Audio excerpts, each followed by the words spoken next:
Now at 5:30, heavy rains and winds have been sweeping through our area this morning. Coming up, we'll have a live look at how that's impacting Lexington right now. Also on WKYT this morning, it's been a very wet night for folks camping out at Keeneland to get their commemorative Maker's Mark bottle signed. We'll hear from fans who say it is worth the wait in the rain. Coming up in just a few.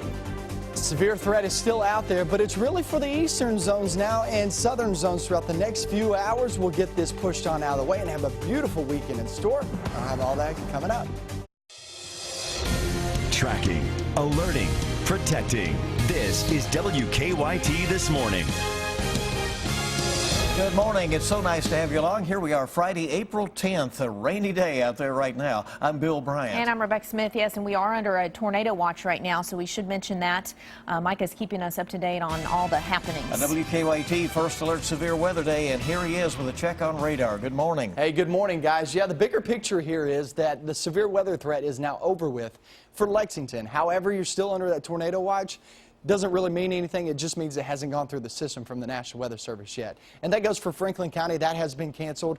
All the zones back toward the west are out of severe weather threat. So now the severe weather threat is now focused, I would say, from Somerset down to, say, Monticello, and then points back over toward the east. So you're talking about still east of Lexington. Heads up. It's still in your area and coming your direction. Not just damaging wind possibility, but also looking at that flooding concern, too. So we have a flash flood warning in effect for portions of Fleming, Bath, and also Montgomery County. 62 this afternoon. Nice afternoon in store. We got to get rid of these storms. I'll show you when we do push them out, coming up in about 10 minutes. All right. We're looking for the improvements when they get here. Well, here in the Bluegrass, we're not the only ones dealing with severe weather. A massive tornado actually touched down about 80 miles outside of Chicago, killing one person, injuring 7 others. A firefighter says every single building in the small Illinois community of Fairdale has been damaged or flattened. Here's video from the scene now. The tornado was part of a storm that went across at least 5 counties. That's near Chicago, about 80 miles or so away from Chicago. This is all according to the National Weather Service report. Radar shows at least one other tornado hit the town of Rochelle. The storm forced hundreds of flights to be canceled at Chicago's O'Hare International Airport, one of the nation's busiest. As we said, right here in the Bluegrass, we are under a tornado watch. Most of the state really under some kind of watch right now. Flooding, thunderstorms, a major issue here in Lexington. And that could create problems for many of you as you head out the door this morning. WKYT's Hillary Thornton is live from downtown Lexington. Hillary, good morning. What are you seeing now? Good morning. Well, if you're like me, you're probably thinking, here we go again with more rain. And that comes while many people are still just drying out and cleaning up after what seems like a constant rainfall for the past week.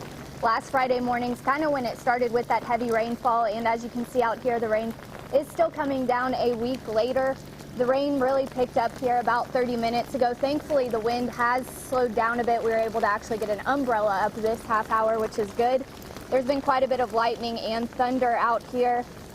And on our drive around town this morning, there's already some spots of standing water on the roadways, so be careful with those as this rain continues to fall throughout the morning.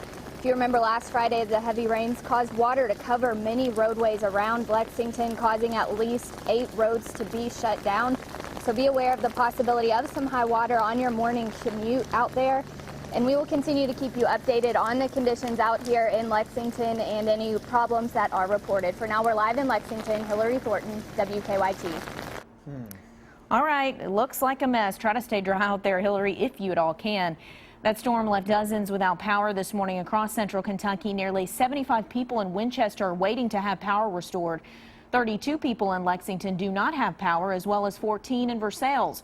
According to Kentucky Utilities, crews hope to restore power to customers in a couple of hours. Dozens of folks are braving stormy weather right now for a spot in line for the Maker's Mark bottle signing this morning at Keeneland. The good news is they've let them indoors. Members of the legendary UK basketball coach Adolph Rupp's All-American team will be there to sign the bottles bearing the coach's face. And folks are telling us that it has been worth standing out in the rain until they opened up. WKYT's Mark Barber is live from Keeneland. Good morning, Mark. Good to see you. Good morning, Bill and Rebecca. And that rain is still coming down. There is still some occasional lightning and thunder here, but the storm is not dampening the spirits of those who are camping out here this morning. Now, it's because in 2.5 hours, these people will be getting their commemorative 2015 Maker's Mark bottles signed. Now, many of those who have been camping out here and the Keene barn have been here since yesterday afternoon. When those storms rolled in, people took shelter in cars and then in the barn here. For some that we spoke with, it has been a sleepless night because of the thunder and lightning, and did I mention the excitement? At 8 o'clock, some of UK's Hall of Famers will sign commemorative Maker's Mark bottles featuring Coach Adolph Rupp on the label. Basketball greats Adrian Smith, Click Hagan, Dan Eisel, Frank Ramsey are all signing today. Maker's Mark COO and Keeneland CEO will also sign the bottles. The signing is not in the grandstand this year. Instead, it's taking place here in the Keene Barn and Entertainment Center. Some of the people camping out here say this is not just a one-time thing. I mean, it's just a tradition, you know. I mean, if you're a real Cats fan, you will be here to get that bottle. I mean, rain, snow, sleet, hail. We've been through it. Yeah. It's just great. You heard it from them. This weather isn't going to stop anybody from getting those bottles signed. Now, staff here at Keeneland tell me that they do have 80 tickets left, only 80 out of a total, I'm told, of about 1,200. So if you want to be one of the lucky few, I'm told you have to be here with a ticket in line by 8 a.m.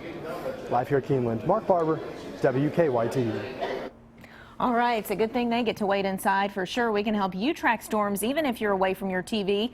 On WKYT.com, use the First Alert Defender, zoom in right into your neighborhood. You can also download the app for your iPad or your smartphone. It'll connect you to weather tools, including live radar. And again, hopefully all of this will be clearing out in the next few hours, and we'll have a nice weekend. Well, 2 Wolfe County robbery suspects who are cousins are back in custody this morning after being on the run for 2 weeks. Kentucky State Police were warning folks they should be considered armed and dangerous. Police arrested 19-year-old Dallas Cody Trent yesterday afternoon in Powell County, less than 24 hours after finding 23-year-old John Trent.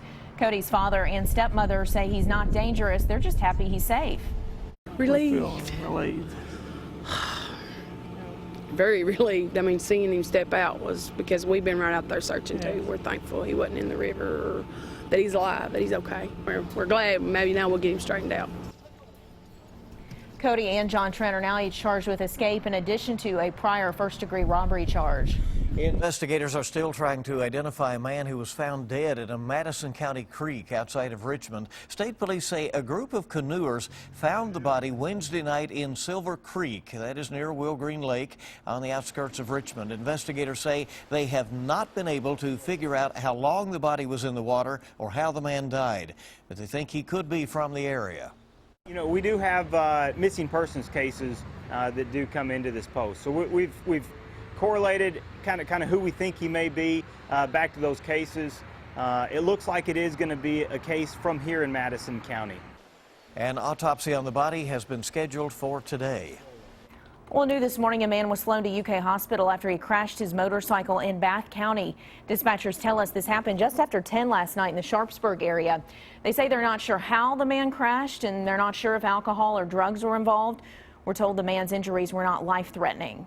2 people are recovering after a crash in Rockcastle County. At about 2:30 yesterday, a Chevy Tahoe crashed into a truck in Brodhead at the intersection of US 150 and Copper Creek Road.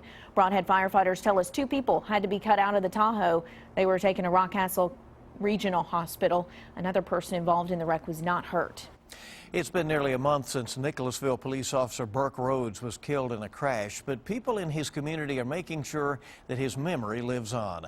Folks in Nicholasville gathered at Brewer's Restaurant last night to honor Rhodes and to raise money for his family. Organizers say they raised nearly $10,000, and people who stop by say it's the least the community could do for the fallen officer. My thought is that the people that serve their country, serve their state, need to be recognized, and I don't think enough of it's done. And I think more people need to take, hold of this thing and help these guys. Organizers say the turnout was much more than they expected. Well, the committee in charge with coming up with a redistricting plan for Fayette County schools has come up with a proposal. Our news partners at the Herald-Leader report the committee will present its proposed maps for elementary, middle, and high schools during a meeting Tuesday night that will be open to the public. It begins at 6 o'clock Tuesday night at District Office on East Main Street. That's been quite a challenge to get Yeah. those maps down, and so folks will have their opportunity to see them and comment. It's 5:40 right now, early on your Friday, and let's check and see what is going on with live drive traffic now in the rain as we once again look at the interstate I-64 and I-75 at the northern split. Everybody needing to slow it down some. All right, of course, the rain, we don't even need to tell you. You probably know if you've looked outside, it's putting a damper on travel around town. Just be safe, and if you come upon any collected water, just be careful. Obviously, sometimes it's a lot deeper than it may look. We have some power outages that Kentucky Utilities is working to restore in some areas, and certainly if you have any malfunctioning traffic lights this morning, treat those as a four-way stop. Hey, it's good to have you with us Friday morning on WKYT. The promise is better weather's on the way, and so is more news. A pregnant mom with 6 boys really wants a little girl. Will she need to add any pink to all that blue? We'll show you one mom's story in just a few. Severe weather threat continues for the eastern zones, but it is over with for the west. Watch some clearing on the backside. Looks really good there this afternoon and off into your weekend. I'll show you all those details up next.